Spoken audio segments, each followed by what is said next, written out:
Olá, tão queridíssimos e queridíssimas escribas. Chegamos à nossa última aula do curso, nossa última aula do módulo 8, né? Com aquele misto de saudade e alegria também por tudo que nós construímos juntos e juntas aqui nos nossos estudos em escrita criativa online. Hoje a gente vai investigar, a gente investigou bastante Ítalo Calvino, né, com Um Viajante na Noite de Inverno, com Por que Ler os Clássicos, fez relação com o Eric Auerbach lá no Mimesis e no Figura também. E hoje a gente vai para a nossa última viagem, literalmente a nossa última viagem. Nós que viajamos para vários países, várias regiões, várias línguas do mundo inteiro. Hoje a gente vai acompanhar esse escritor italiano, nascido em Turim, na Itália, e que é cofundador de uma escola de escrita criativa chamada Escola Holden, que é o Alessandro Baricco. Baricco, ele nos presenteia com esse quarto romance dele, chamado Seda. Mas antes de falar de Seda, vamos falar um pouquinho sobre esse livro primoroso de Baricco, que eu vi depois de escrever os textos base do nosso curso, que é 900.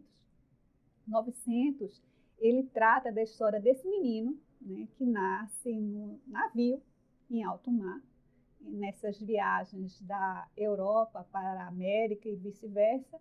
Ele nasce na virada do século, né, 19 para o século 20, é encontrado em cima de um piano por um marinheiro, e o marinheiro o adota e o chama, coloca o sobrenome dele de 900, justamente por causa da virada do século.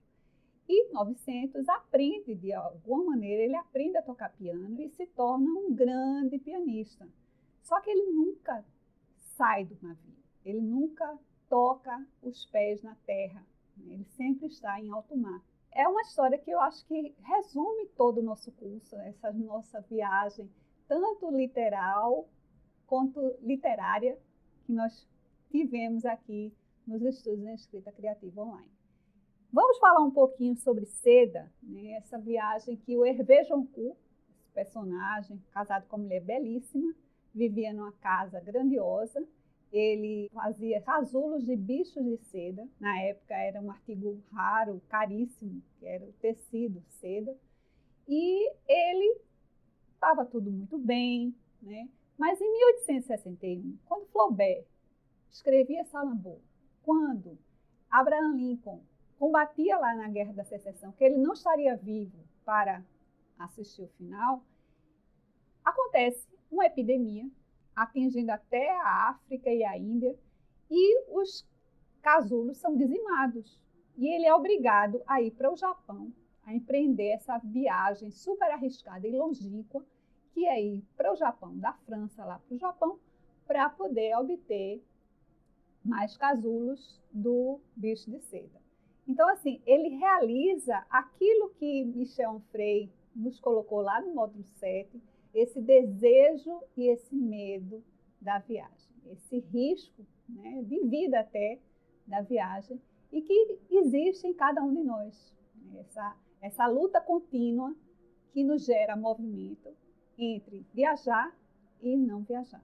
E para finalizar o nosso módulo, o nosso curso, a gente vai trazer algumas sugestões de filmes, né, sobre os italianos e sobre a escrita criativa. A gente começa com esse filme que eu amo de paixão, que é também a adaptação de um livro chamado Sob o Sol da Toscana, que é um filme de 2003.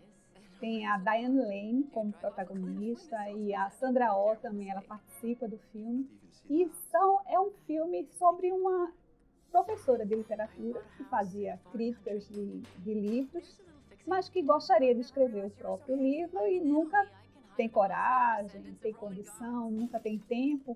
E aí, de repente, ela se divorcia, né, o marido a atrai, e ela se divorcia, e um casal de amigas dá de presente para ela uma viagem para a Toscana.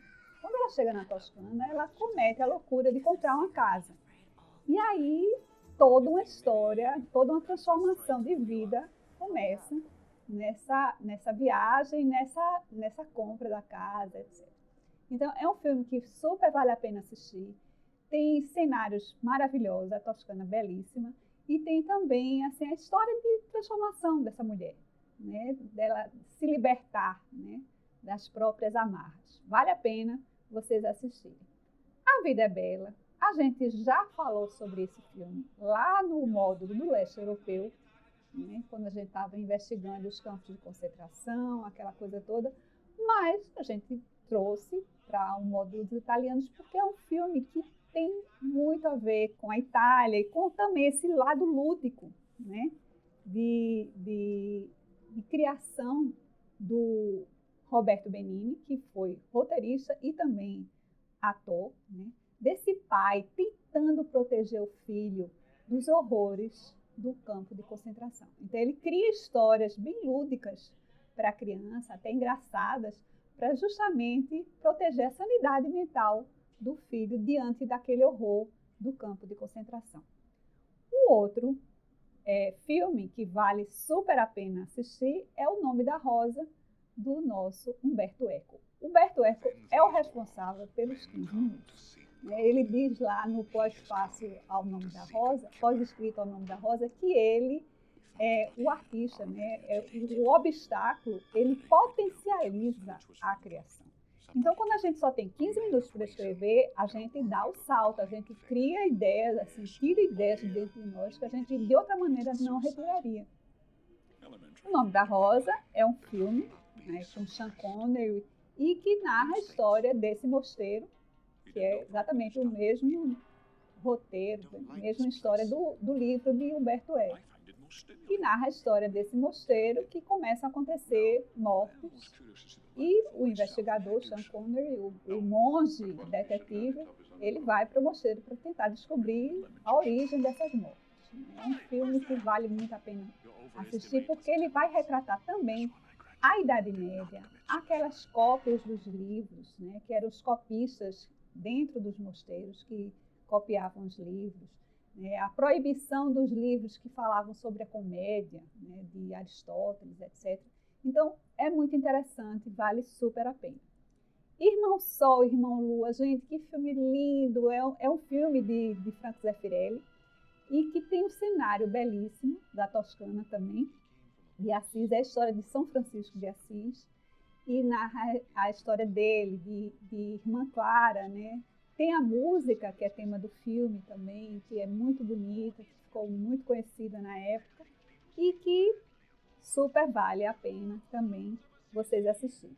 E, por final, tem A Doce Vida, que é do Fellini, do Federico Fellini, e que narra a história dessa época, assim, 1960, nessa época louca dos italianos, mas que faz uma referência com o primeiro filme que nós indicamos, que é o Sob o Sol da Toscana. Tem uma cena lá, no Sob o Sol da Toscana, dessa loura que foi musa de Fellini.